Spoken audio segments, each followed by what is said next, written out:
ज्या धनुष्यबाणाच्या जोरावर एकनाथ शिंदे महाराष्ट्राच्या राजकारणात सर्वात मोठा सत्ता संघर्षानंतर उभे राहिलेत, तोच धनुष्यबाण आता त्यांच्या हातातून निसटला तर काय होणार? आणि त्याहून मोठा प्रश्न म्हणजे शिवसेना हे नाव आणि धनुष्यबाण चिन्ह गेलं तर भाजप शिंदेंच्या पाठीशी उभी राहणार का? शिंदेंच्या स्वतंत्र राजकीय अस्तित्वाला पूर्णविराम मिळणार? सुप्रीम कोर्टात शिवसेना पक्ष आणि धनुष्यबाण चिन्हाच्या वादाची सुनावणी आता अत्यंत महत्त्वाच्या टप्प्यावर आहे. कपिल सिब्बल यांनी निवडणूक आयोगाच्या निर्णयापासून ते आमदारांच्या अपात्रतेपर्यंत अनेक मूलभूत प्रश्न उपस्थित केलेत. विशेष म्हणजे फक्त विधिमंडळातील आमदारांचा बहुमत म्हणजे मूळ राजकीय पक्ष नाही, असा मुद्दा ठाकरे गटाने कोर्टासमोर मांडलाय.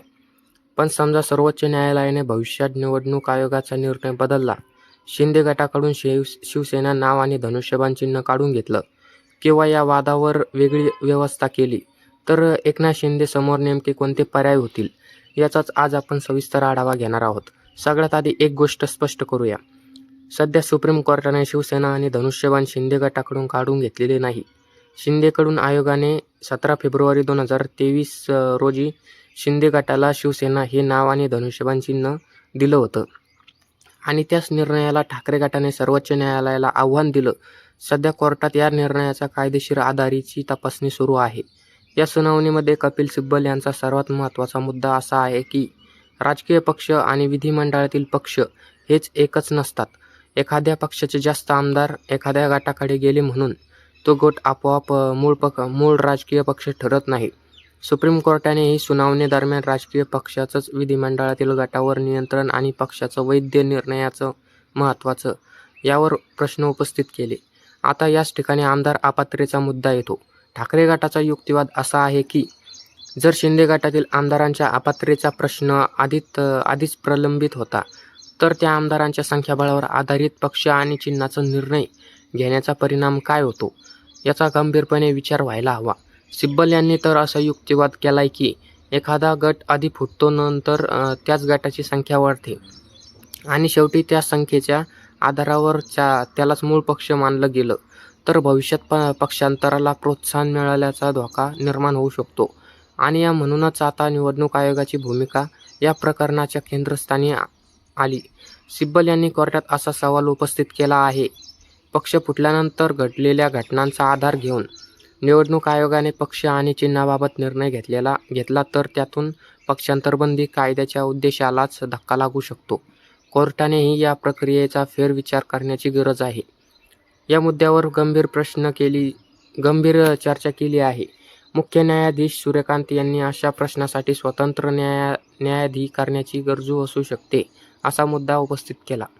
आता समजा अंतिम निकाल शिंदे गटाच्या विरोधात गेला, तर पहिला पर्याय असेल नवीन पक्ष उभा करणं.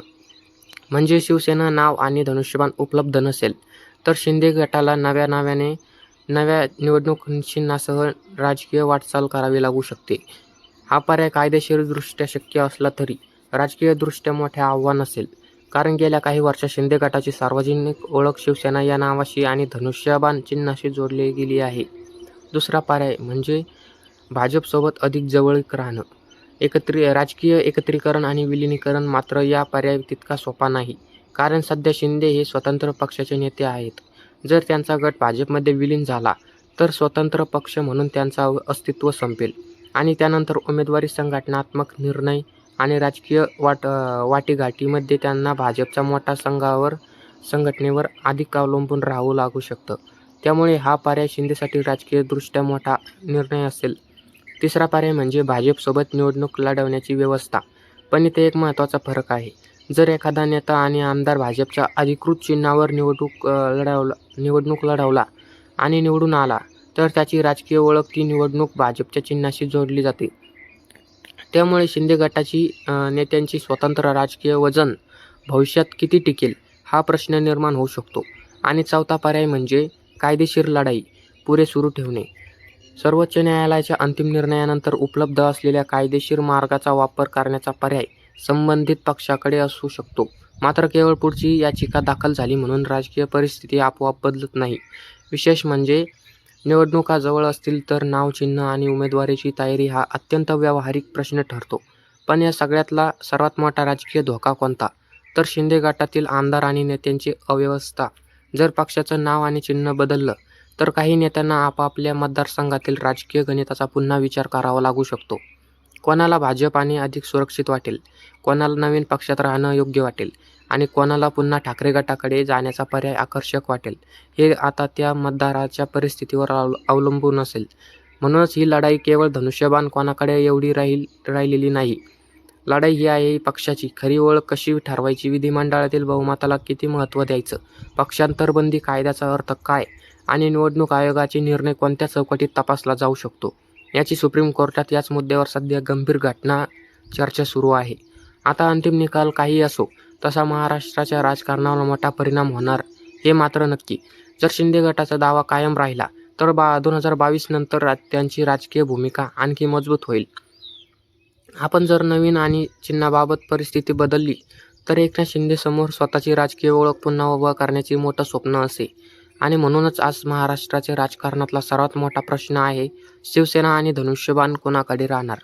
आणि जर शिंदे गटाकडून ते गेलं तर शिंदे स्वतःची स्वतंत्र ताकद उभी करू शकणार का, की त्यांना भाजपच्या मोठ्या संघटनेत सामावून जावं लागणार. तुमचे मते काय होईल? शिंदे गटाकडे शिवसेना आणि धनुष्यबाण कायम राहील की ठाकरे गटाला मोठा दिलासा मिळेल आणि नाव चिन्ह गेल्या शिंदे नवीन पक्ष काढावा की भाजपसोबत विलीन व्हावं? तुमचं मत कमेंट करून नक्की सांगा. आणि असेच राजकीय व्हिडिओ सर्वात अगोदर बघण्यासाठी आपल्या महाराष्ट्राची बातमी या चॅनलला सबस्क्राईब नक्की करा. धन्यवाद.